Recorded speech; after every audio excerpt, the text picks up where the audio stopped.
PNB को लेके आई है और आप पीएनबी देखेंगे कि पीएनबी भी नीचे के लेवल से काफ़ी अच्छा रिकवर हो गया है। हमारे साथ आज पीएनबी के MD and CEO Atul Goyal जुड़ रहे हैं अपनी परफॉर्मेंस के बारे में बात करने के लिए और आगे आने वाले टाइम में किस तरह की ग्रोथ नज़र आती है, क्योंकि वैल्यूएशन है कम, ग्रोथ बहुत अच्छी है और रिकवरी आ रही है। तो जहाँ पे रीरेटिंग की पॉसिबिलिटीज है वो ये पूरी बास्केट है, स्ट्रेटेजिस्ट ऐसा मानते हैं। गोयल साहब बहुत बहुत शुक्रिया आज हमसे बात करने के लिए। इस क्वार्टर हमने देखा कि आपकी जो एनआई ग्रोथ है काफ़ी मजबूत रही है। यहाँ से अगर आप शेयर करें कि आपकी कितना परसेंटेज लोन्स वो फ्लोटिंग रेट पे है, ऑल्सो अगर हम ये बता सकें कि कॉस्ट ऑफ फंड्स का आपके नंबर्स पे क्या इम्पैक्ट आ रहा है।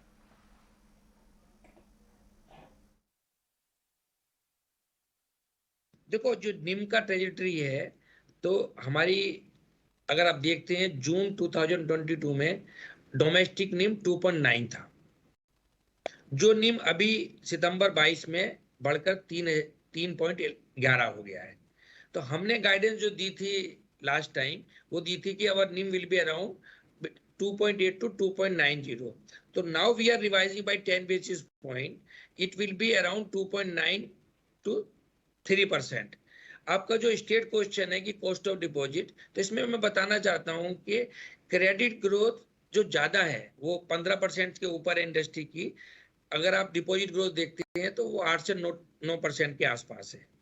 तो डिपॉजिट पे रेट हमने सितंबर में भी बढ़ाए थे और डिपॉजिट पे रेट हमने अक्टूबर में भी बढ़ाए हैं, जिसका इम्पैक्ट धीरे धीरे आएगा, इमीडिएटली, बिकॉज जो टर्म डिपॉजिट है सारा एकदम रिप्राइस नहीं होने वाला है। तो आपका जो दूसरा क्वेश्चन था कि कितना हमारा फ्लोटिंग पे है, हमारा जो RLLR पे है वो हमारा लगभग 23% के करीब जो है RLR पे रिपो बेस्ड, और MCLR में 38% है। इसके अलावा और भी लोन है जो TBLR पे हैं और दूसरे उस पे। तो हमारा जो फिक्स्ड का है, जो फिक्स्ड पे है वो टोटल मिला के केवल 10% से कम ही है, फिक्स में 9% के आसपास है। तो rest of the book is the floating. तो जब ये डिपॉजिट रेट बढ़ेगा तो हमारा MCLR भी बढ़ेगा। अभी 30 बेसिस पॉइंट MCLR में भी हुआ है। तो जो गाइडेंस है हमारी निम की में आपको 2.9 और 3 के बीच में रहेगा। तो हमारा जो एंडवेयर है कि निम जो है एब्सोल्यूट नंबर में वो कम नहीं होना चाहिए। तो we are working on that कि NIM quarter by quarter increase होना चाहिए। जून क्वार्टर में भी देखते हैं तो सितंबर क्वार्टर में भी, तो ये निम क्वार्टर बाय क्वार्टर बढ़ा 8,500 ज्यादा था। तो यही हमारा एंडवेयर होगा कि quarter by quarter absolute number में निम जो है बराबर बढ़ता रहे। बिल्कुल गोयल साहब, प्रॉफिटेबिलिटी की बात करें, थोड़ी नरमी वहाँ पे नज़र आ रही थी, शायद वो प्रोविजनिंग की वजह से हो सकती है। क्या ट्रेंड बन रहा है आपकी प्रॉफिटेबिलिटी की विजिबिलिटी पे और प्रोविजनिंग का ट्रेंड पर्टिकुलरली?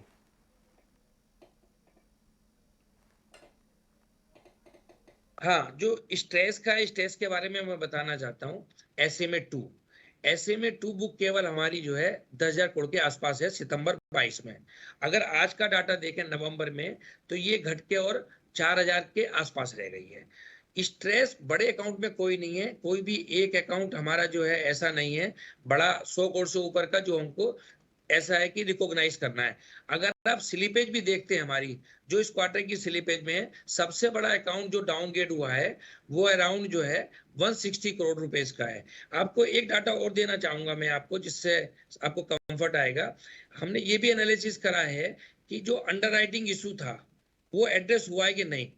1 जुलाई 2020 से हमने देखा है कि 30 सितंबर 2022 तक कितना जो लोन सैंक्शन किया है हमने 2,70,812 करोड़ का, जिसकी आउटस्टैंडिंग आज की डेट में 1,90,756 करोड़ है। इसमें जो NPA परसेंटेज है तो 0.35% है। तो बैंक ने दोनों तरफ काम किया है कि how to increase the underwriting standard and how to increase the collection efficiency.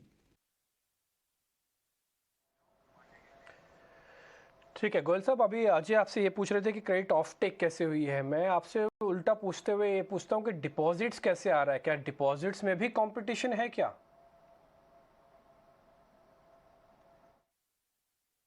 देखिए, डिपॉजिट ग्रोथ के बारे में जैसे मैंने पहले भी बताया कि डिपॉजिट ग्रोथ विजा विज क्रेडिट ग्रोथ कम है। तो इसका मतलब है कि डिपॉजिट अगर ज्यादा लेना है तो आपको रेट ऑफ इंटरेस्ट बढ़ाना होगा।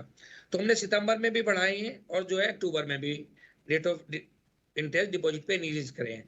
अगर आप आज की डेट में मेरे डिपॉजिट रेट देखते हैं तो वो at par with the industry है। ऐसा कोई बैंक नहीं है जो हमारे रेट उनसे मैच नहीं करते हो, तो मैं कोई इसमें थ्रेट समझता नहीं हूँ। और क्योंकि आप देखिए हमारा कस्टमर बेस क्या है, पीएनबी का कस्टमर बेस है 18 करोड़ से ज्यादा हमारे कस्टमर हैं। दूसरा आप हमारी कासा की परसेंटेज देखिए, हमारा कासा जो है टोटल डिपॉजिट का 43% है। तो जो मेन थ्रेट थी कि भाई जो डिपॉजिट रेट हम ऑफर कर रहे हैं अगर दूसरा बैंक ज्यादा ऑफर करेगा तो वहां पे थोड़ा चैलेंज आता है कि आपका कुछ डिपॉजिट टर्म डिपॉजिट में चांसेस है कि वो शिफ्ट होने का है। तो बट जैसा मैंने आपको बताया कि deposit rate is at par with the industry, तो I am not seeing any challenges in the deposit to raise from the market. But growth क्योंकि क्रेडिट की ज्यादा है तो वो चैलेंज जरूरी है।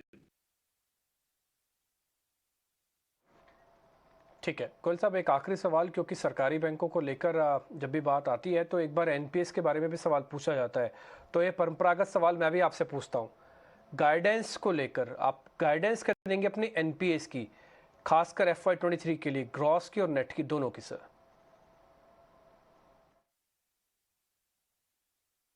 देखिए अगर क्वार्टर बाय क्वार्टर देखें तो ग्रॉस एनपीए और नेट एनपीए में बराबर कमी हो रही है। अगर आप जून में देखें तो हमारा ग्रॉस एनपीए 11.27 था जो अभी घट के 10.48 रह गया है। सिमिलरली अगर आप हमारा जो है नेट एनपीए देखें 4.28 था जो घट के 3.80 रह गया है। लास्ट टाइम हमने गाइडेंस दी थी कि हमारा जो है ग्रॉस एनपीए लेस देन 10% होगा, मतलब सिंगल डिजिट में होगा, तो उसको हम मेंटेन करेंगे और लेस देन सिंगल डिजिट होगा। और हमने लास्ट टाइम गाइडेंस दी थी कि नेट एनपीए हमारा जो है 3.5 के आसपास होगा, उसको मैं रिवाइज कर रहा हूं क्योंकि 3.80 पे हम पहुंच गए हैं। तो अभी हमारा अनुमान है कि मार्च 2023 तक ये लगभग 3 या 3 से कम होने की संभावना है।